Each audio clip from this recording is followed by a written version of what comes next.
নমস্কার সকলকে। আগের দিন আমি আপনাদের কি করে সুরের রেওয়াজ করতে হয়, কি করে সকালবেলা রেওয়াজ করতে হয়, কি করে সাকে ওম অর্থাৎ অ উ ম এই তিনটে স্বরের উচ্চারণ করে কিভাবে রেওয়াজ করতে হয়, এই বিষয়গুলো একটু আমরা আগের দিন জানার চেষ্টা করেছিলাম, তাই তো? আজকে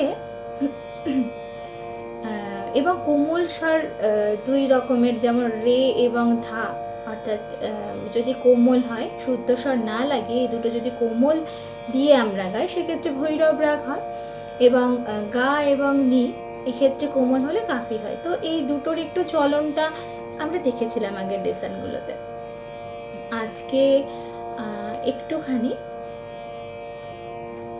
একটি স্বরকে দুইবার বলবো, অর্থাৎ সা রে গা মা পা ধা নি, 7টা স্বর এবং ওপরের সা, এই প্রত্যেকটি স্বরকে আমি দুবার করে বলবো। সা সা রে রে গা গা মা মা পা পা ধা ধা নি নি সা সা। আবার ফেরাটা কেমন হবে? সা সা নি নি ধা ধা পা পা মা মা গা গা রে রে সা সা।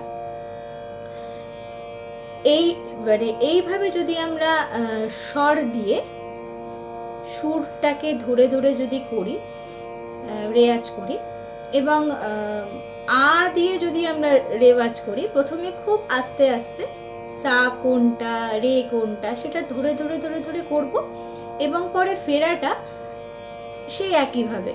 কিন্তু এইটা যখন আমরা দ্রুত রেওয়াজ করব না, সা সা রে রে গা গা মা মা পা পা ধা ধা নি নি সা সা, এইটার যে এইভাবে যখন করব বা এইটার আ যখন করব, মানে এইটা এতটা কার্যকরী রেওয়াজ হবে, মানে খুব ভালো হবে, খুবই ভালো। মানে গলার যে গায়কী সেটা অনেকটা উন্নত করা সম্ভব এটার মধ্য দিয়ে।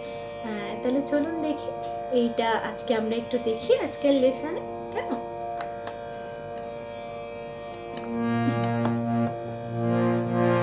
সারেগামা পাধা নিসা, এটা যদি আমরা ইয়েতে করতে চাই, মানে এমনি 7টা সুর, তাহলে কেমন হবে সেটা আগে একটু দেখি।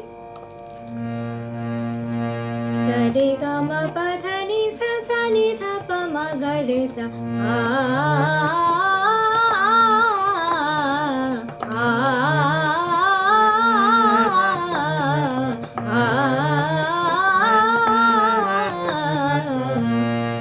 এইভাবে, তাই তো? এবার সা সা রে রে গা গা মা মা পা পা ধা ধা নি নি সা সা। চলুন দেখি কেমন হয়। সা সা রে রে গা গা মা মা পা পা ধা ধা নি নি সা সা, সা সা নি নি ধা ধা পা পা মা মা গা গা রে রে সা সা। আপনারাও করুন একসাথে, চলুন একসাথে করি।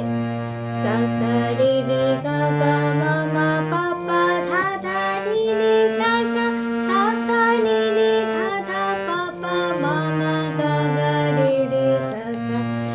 এইবার এটাকে যদি আমি আ দিয়ে করি তাহলে কেমন হতে পারে? প্রত্যেকটা মানে স্বরের জন্য কিন্তু দুবার আ বলবো, যেমন সা সা, এইটা যেমন দুবার উচ্চারণ করছি, তো তাহলে সা সা আ আ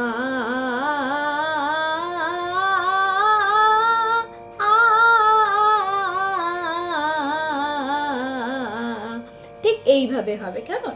চলুন আরেকবার আমরা দেখি।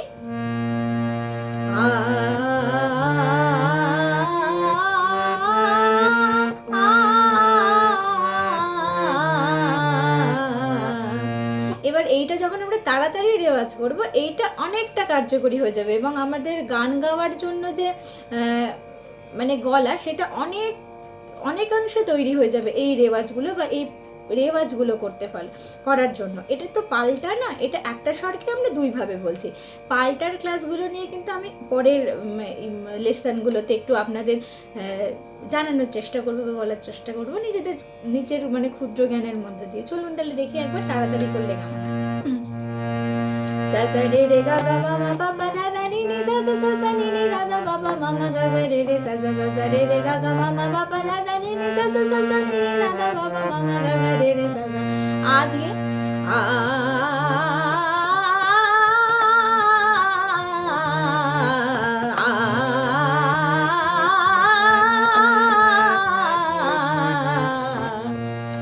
এইভাবে যদি আমরা একটু রেওয়াজ করার চেষ্টা করি, তাহলে এইটা আমাদের অনেকাংশেই খুব কার্যকরী একটা রেওয়াজ হতে পারে। আপনাদের গলা খুব উন্নতি হতে পারে এটার জন্য।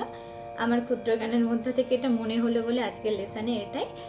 সকলে ভালো থাকবেন, সুস্থ থাকবেন। আবার পরবর্তী লেসন নিয়ে আবার আপনাদের সাথে দেখা হচ্ছে।